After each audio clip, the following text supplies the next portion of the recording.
తెలంగాణ వ్యాప్తంగా మేడే వేడుకలు ఘనంగా జరిగాయి. 139వ మేడే సందర్భంగా కార్మిక సంఘాలు, రాజకీయ పార్టీలు జెండా ఆవిష్కరణ, ర్యాలీలతో హక్కుల సాధన కోసం చేసిన చారిత్రక పోరాటాలను స్మరించాయి. మరిన్ని వివరాలు.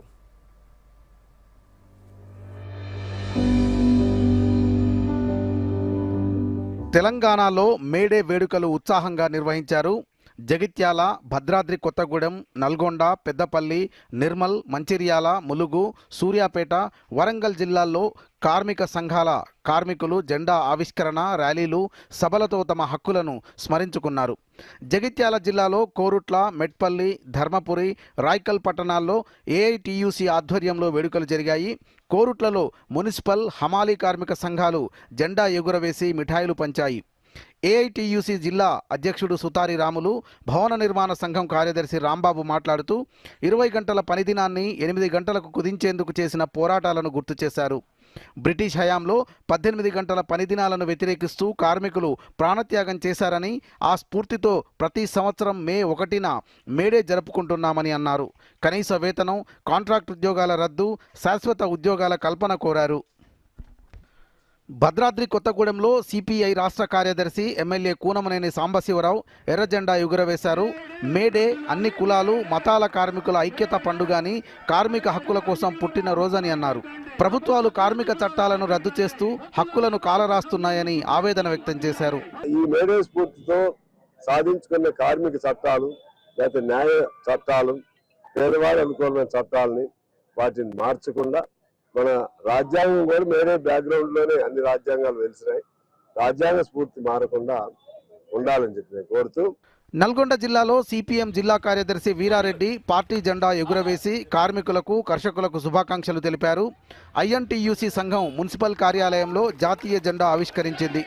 సిపిఎం నేతలు కేంద్ర రాష్ట్ర ప్రభుత్వాలు ప్రైవేటీకరణ, పని సమయం పెంపును వ్యతిరేకిస్తూ నిరంతరం పోరాటం చేస్తామని అన్నారు. పెద్దపల్లి జిల్లా రామగుండంలో సింగరేణి బొగ్గు గనులు ఎన్టీపీసీ ప్రాంతంలో ఏఐటియుసి ఆధ్వర్యంలో 139 మీటర్ల పతాక ప్రదర్శన నిర్వహించారు. షికాగోలో జరిగిన కార్మిక పోరాట మృతులకు నివాళులర్పించారు.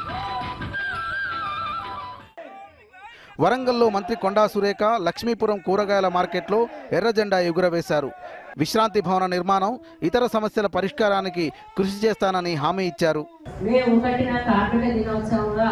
జరుపుకోవాలని ఆ రోజు నిర్ణయించడం జరిగింది.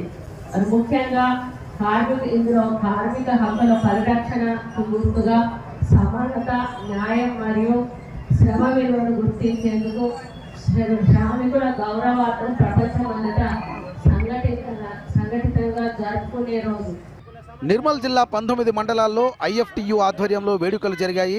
నాయకురాలు పి సుజాత షికాగో కార్మికుల హక్కుల కోసం చేసిన త్యాగాలను స్మరిస్తూ ప్రభుత్వాలు కార్మికుల కష్టాలను పరిష్కరించాలని కోరారు. 26,000 కనీస వేతనం అమలు, కాంట్రాక్ట్ ఉద్యోగాల స్థానంలో శాశ్వత ఉద్యోగాలు కల్పించాలని సుజాత డిమాండ్ చేశారు. మంచిర్యాలలో కార్మిక సంఘాలు భారీ ర్యాలీ నిర్వహించాయి. ఆటో యూనియన్ జెండా ఆవిష్కరణ, కేక్ కటింగ్తో సంబరాలు జరుపుకొని గాయపడిన ఆటో డ్రైవర్లకు నిత్యావసరాలు అందించింది. ములుగులో సిపిఐ, సిఐటియు, ఏఐటియుసి సంఘాలు జెండాలు ఆవిష్కరించాయి. సిపిఎం నాయకుడు జంపాల రవీందర్ షికాగోలో 8 గంటల పని కోసం లక్షలాది కార్మికుల త్యాగాన్ని స్మరించారు. సిఐటియు నాయకురాలు జయలక్ష్మి 4 లేబర్ కోడ్ల రద్దు, 29 కార్మిక చట్టాల పునరుద్ధరణ, కనీస వేతనాల అమలు కోరారు. సూర్యాపేటలో బీఆర్ఎస్ ట్రేడ్ యూనియన్ ఆధ్వర్యంలో మాజీ మంత్రి జగదీష్ రెడ్డి జెండా ఆవిష్కరించారు. కాంగ్రెస్ ప్రభుత్వం అమలు కాని హామీలతో ప్రజలను మోసం చేసిందని, రేవంత్ రెడ్డి విధానాల వల్ల ప్రజలు ఇబ్బందులు పడుతున్నారని విమర్శించారు. మేడే వేడుకలు కార్మిక ఐక్యతను, చారిత్రక పోరాటాలను స్మరించాయి. కార్మికులు కనీస వేతనాలు, శాశ్వత ఉద్యోగాలు, వెట్టి చాకిరీ నిర్మూలన కోసం సంఘటితంగా పోరాడాలని నినదించారు. ప్రభుత్వాలు కార్మిక చట్టాలను గౌరవించి హక్కులను కాపాడాలని డిమాండ్ చేశారు. Bureau report, Doordarshan news.